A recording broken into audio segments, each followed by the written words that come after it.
In this video, I'm reviewing Babycat Raw Bourbon by YSL.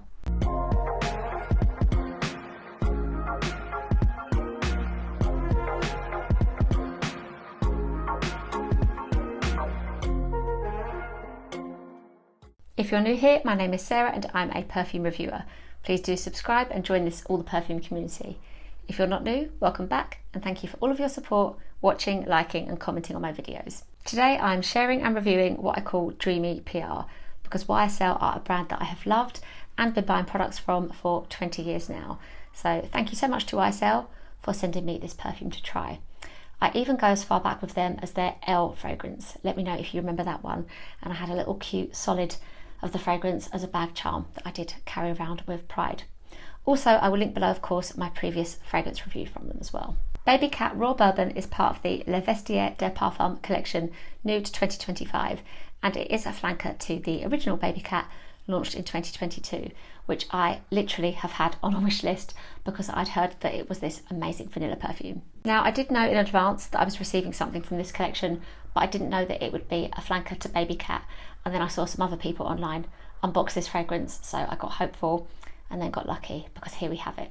The Babycat line is inspired by the leopard print from the house, which was first seen in one of the collections in the 1960s.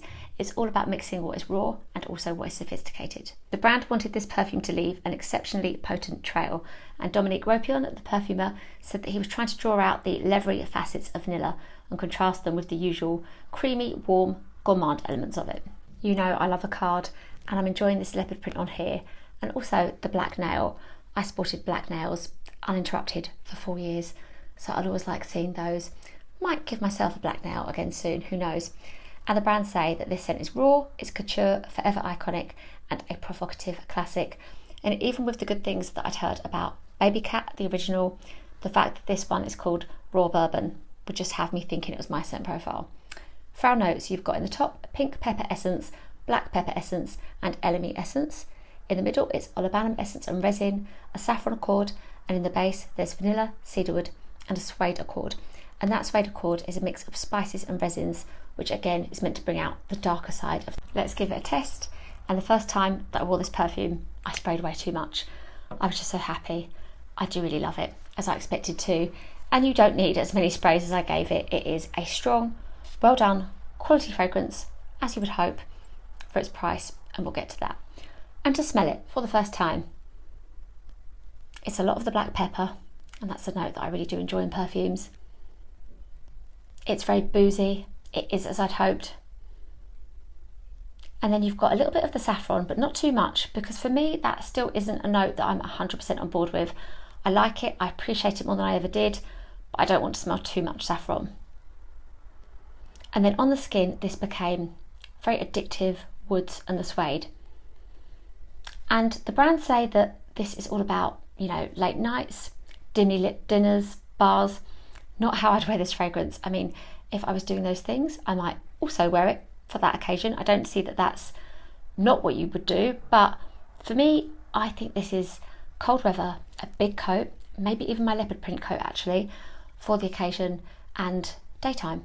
A real statement, strong scent to feel good. It is certainly unisex. This peppery smell isn't how everybody wants to smell, I know that, but that is how I see this fragrance being, that really strong daytime signature scent that will definitely leave the trail. I have 4 other perfumes to show you, and one of them I thought initially was quite similar to this, and then I would say that the 3 others are in the same family, ones that I would expect you to like if you like this fragrance. First we have Nirvana Bourbon by Elizabeth and James, and this is the scent that I first thought of when I smelt this one. I might have even thought about it when I saw the name, actually, Raw Bourbon for Babycat. I love this perfume. This is a great line. I have a whole nother video on Elizabeth and James. I mean, look, just look at this. Beautiful. And this was a 2016 release. This is a discontinued line now, and this is my favourite from the line. This is my big coat, cold outdoors, perfect winter scent. And Nirvana Bourbon, it is boozy, but not the notes that I expected. In this fragrance, you've got tuberose, the bourbon vanilla, and oak. It's that simple.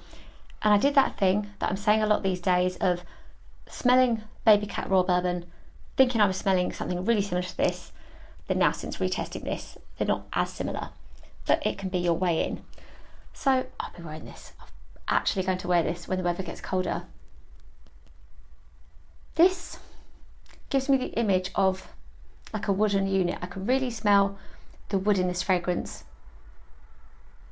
And it's softer and it's not peppery. And it is unisex still, but it leans more feminine. So if you had this perfume, but with lots of pepper and the olibanim, that is your Babycat Raw Bourbon. But they're in that same scent family. They're in that, you know, this isn't what I would call a feminine fragrance.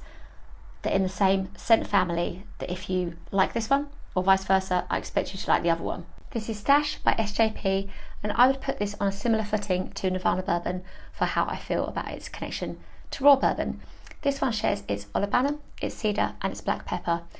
And if you are intrigued by this perfume, please try and track it down for a reasonable price. It is niche standard, lots of people say.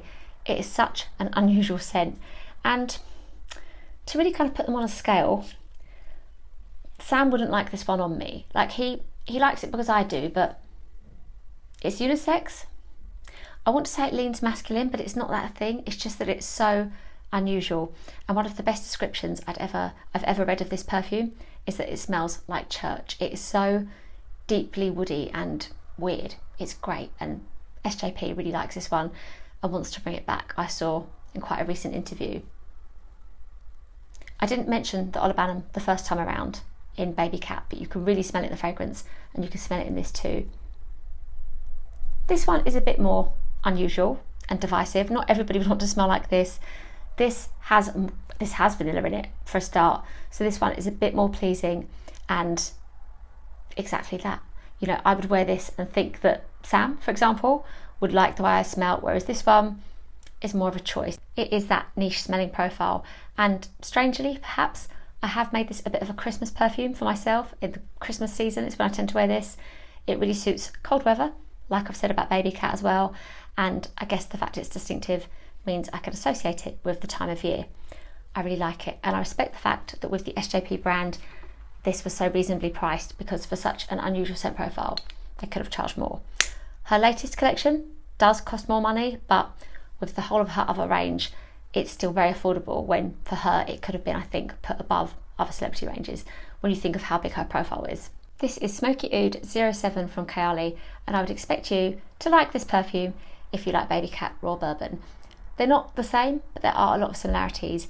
And firstly, with the trail. So the brand say that this one has a really amazing trail, and this is how this one was designed to enter the room before you do, to stay in the room after you've left. And there are some notes that are the same.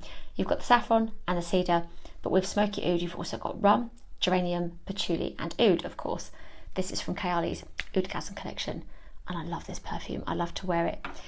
It is that same kind of feeling as being something very strong, not to everybody's taste. It for me is that cold winter's day and a big coat perfume.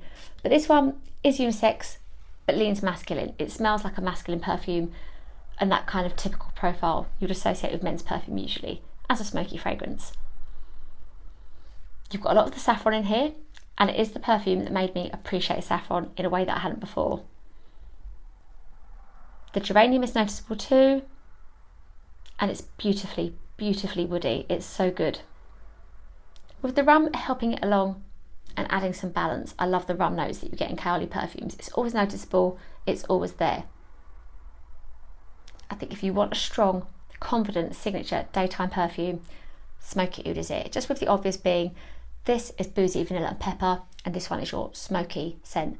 But of course, they've got the cedar in common, they've got the saffron in common. This perfume is 20 Bourbon Brûlée from Leather, and I wanted to include her.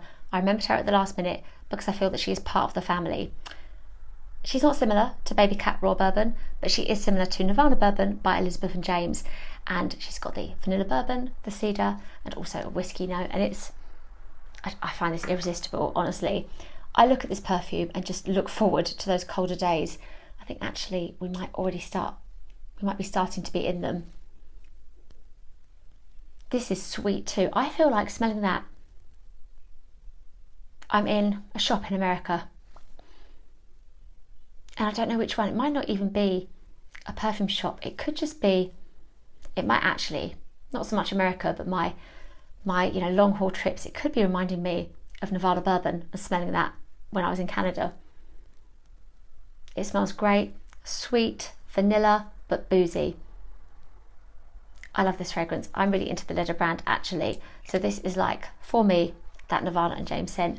So in that family of our bourbon perfumes. Early in the video, I gave a little reference to this being a more expensive perfume among my collection, and the prices are, for this biggest bottle, this 125 milliliter that I have here, is £295, and then for the middle-sized bottle, which is 75 millilitres, is £225.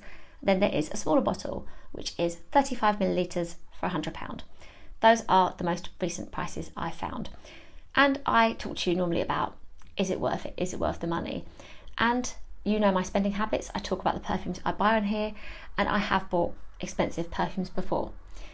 This would not have been a blind buy for me ever. I wouldn't spend that money on a perfume I hadn't smelled. This wouldn't have been a buy it on the spot perfume, because that isn't what I did with my most recent expensive purchase. My Victoria Beckham Portofino 97, I liked for 10 months before I bought that. So for me, this is a perfect scent profile. It's not unexpected for me. This is how I expected the perfume to smell for its ingredients, for its name, but that's great. It's doing what the brand say it will do. And for my own money, if it wasn't a PR situation for me, I'd be waiting to next year and buying the smaller bottle. You don't need many sprays of this. £100 is still a lot of money, but it's a way into this really lovely line, and I do respect the fact they've got the smaller, lower price point. It might not have been that situation. It isn't always with brands, so you've got your way into this. I think I did try Babycat once upon a time, really briefly, on a day where I was trying lots of other scents, but I can't remember well enough. I'd be interested to try the scents side by side and see how they compare. But yeah, this is one that I think it's a lot of money. All of those things, I've said them already, but I would want it. I would want it in my collection. I think it's a really well done fragrance. It's not for everybody, that, very peppery, strong smell. So of course, as I already said, you wouldn't blind buy this fragrance. It is one to try first, and I don't think you'd need the bigger bottle. You wouldn't need to spend that money. You could enjoy the smaller bottle and just have, a couple of sprays. Perhaps. It depends on if this would be like, your real signature, the one that you'll be wearing for a couple of years maybe. It depends. I've kind of forgotten how long perfumes last when you actually stick to a couple of bottles, but my advice would be getting the smaller bottle and just having fewer sprays. Chris over on Fragmental does have a video on Tuxedo, getting everybody's impressions on that fragrance, and you will spot me in there saying what I think of that perfume when I smell it for the first time, so do go check that out too. Please let me know what you think of this scent. Do the notes in this perfume appeal to you, and have you even tried it already, or any of the other scents in the collection? I would love to know in the comments, and also any of your other YSL loves. As I said, this is dreamy PR for me. This is a house I really enjoy products from, so please do let me know. Also, do please give this video a like if you enjoyed it, and remember to subscribe to my channel if you haven't already. I'm also over on Instagram and on TikTok. Thank you again, and I'll see you in my next video.